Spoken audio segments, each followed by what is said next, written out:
नमस्ते, मेरा नाम है माधव और आप देख रहे हैं किसान तक। मैं हूं बीकानेर में और बीकानेर का है ये अश्व अनुसंधान केंद्र। मेरे साथ हैं डॉक्टर रमेश डेडर जी और जो कि स्किन स्पेशलिस्ट हैं घोड़ों के।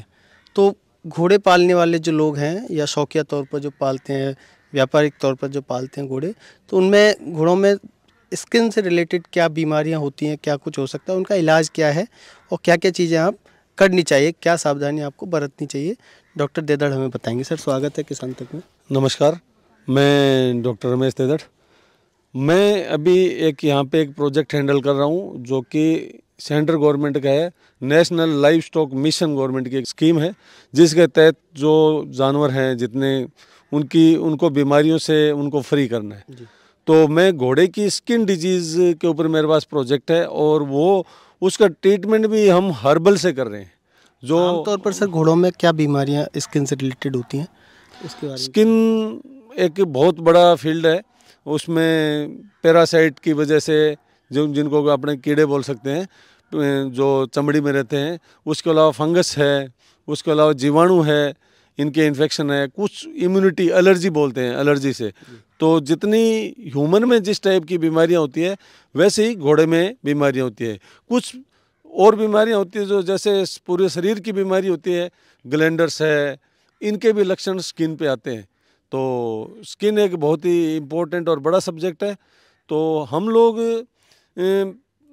ने पूरा राजस्थान, हरियाणा, पंजाब, गुजरात और बहुत पूरे देश को हम कवर करने की कोशिश कर रहे हैं। हम लोग समय समय पर फील्ड में जाते हैं और वहाँ से जो स्किन डिजीज़ वाले घोड़े हैं वो आइडेंटिफाई करते हैं, उनके सैंपल कलेक्ट करते हैं और इधर बीकानेर में लाके बीमारी की जांच करते हैं। फिर जो भी बीमारी पाई जाती है उसके हिसाब से हम वहाँ के पशुपालक और पशु चिकित्सक को उसका इलाज बताते हैं। और जो भी पॉसिबल हुआ, हमारे पास अगर कोई दवाई है जो हर्बल मेडिसिन जो हमने बनाई है कुछ स्किन के लिए, 1-2 मेडिसिन हमने बनाई है अभी तक जिस प्रोजेक्ट में। डिटेल में बताएं सर, क्या है हर्बल मेडिसिन? हर्बल मेडिसिन ये है कि जो लोकल हर्ब्स है, हमारे पास प्रोजेक्ट है डेजर्ट हर्ब का, यानी रेगिस्तानी एरिया में होने वाली वनस्पति है। उन वनस्पतियों का प्रयोग करके हमने घोड़ों के जो चमड़ी की बीमारियां हैं, जैसे एक एलर्जिक कंडीशन है और कुछ पैरासाइटिक कंडीशन है और एक ट्यूमर होते हैं, इनके जो वेजाइना पे ट्यूमर होता है और एक कुछ चोट लग जाए तो ट्यूमर बन जाता है जिसको प्राउड फ्लैश बोलते हैं। इन सब के ट्रीटमेंट के लिए हमने हर्बल दवाइयाँ बना रखी है। तो फील्ड से जैसे ही हम डायग्नोस करते हैं, डायग्नोस करने के बाद में हम लोग यहाँ से बाई पोस्ट दवाई भेज देते हैं। और कई बार जैसे फील्ड वेटनरियन डायग्नोस कर लेता है और वो मंगवा लेता है तो हम यहाँ से हर्बल दवाइयाँ इस प्रोजेक्ट के तहत फ्री ऑफ कॉस्ट भेजते हैं। सर, ये हर्बल दवाइयों में और जो एलोपैथी जो दवाइयाँ हैं जानवरों की, उनमें एक तो फ़र्क क्या है और ट्रीटमेंट में किस तरह से ये ज़्यादा उपयोगी है या नहीं है? देखो, जो हम लोग जिस हिसाब से काम करते हैं उसके हिसाब से हर्बल में और एलोपैथी में मतलब कि कोई भेद वाली बात नहीं है। हम लोग विज्ञान करते हैं, साइंस करते हैं। हम जो इन विट्रो पहले स्टडी करते हैं कि ये जो दवाई है कौन कौन से जीन को प्रभावित कर रही है, कौन से बैक्टीरिया के अगेंस्ट में काम कर रही है।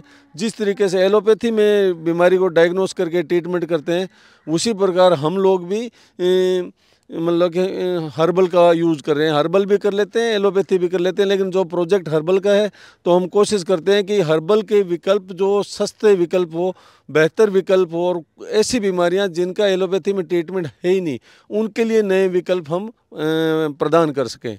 सर, मेरा एक सवाल और है कि जैसे घोड़े एक पालना एक शौक़ है, लोगों का शौक़ है, राइडिंग, हॉर्स राइडिंग लोग करते हैं। अगर किसी घोड़े में स्किन डिजीज़ है तो क्या उसका खतरा है कि जो हॉर्स राइडर है या उसका जो मालिक है उसको होने के कुछ चांसेस होते हैं?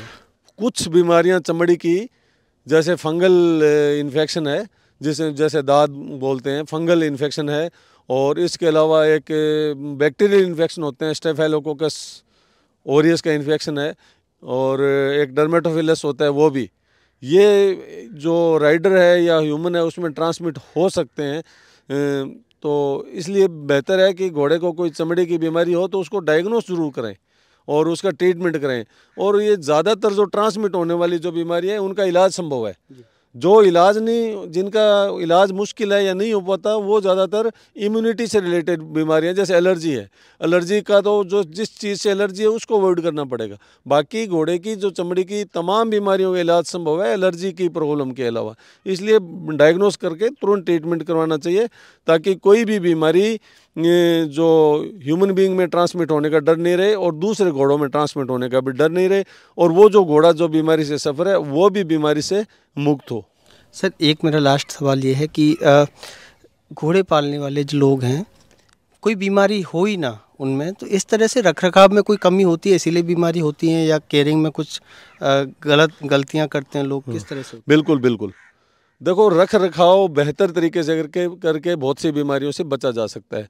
जैसे डीवर्मिंग टाइम टू टाइम करते रहे तो घोड़ों पे चिंचड़ भी नहीं होंगे, और उससे चिंचड़ों के द्वारा जो ट्रांसमिट होने वाली बीमारियां नहीं होगी। मेंज होती है घोड़ों की, एक चमड़े की बीमारी है, वो भी नहीं होगी। तो उसके लिए बेहतर ये है कि टाइम टाइम पे डीवर्मिंग करें, उससे काफ़ी बीमारियों से बचाव हो सकता है। थैंक यू सर, हमसे बात करने के लिए। किसान तक के साथ जुड़े रहिए आप इसी तरह की और खबरों के लिए। Thank you.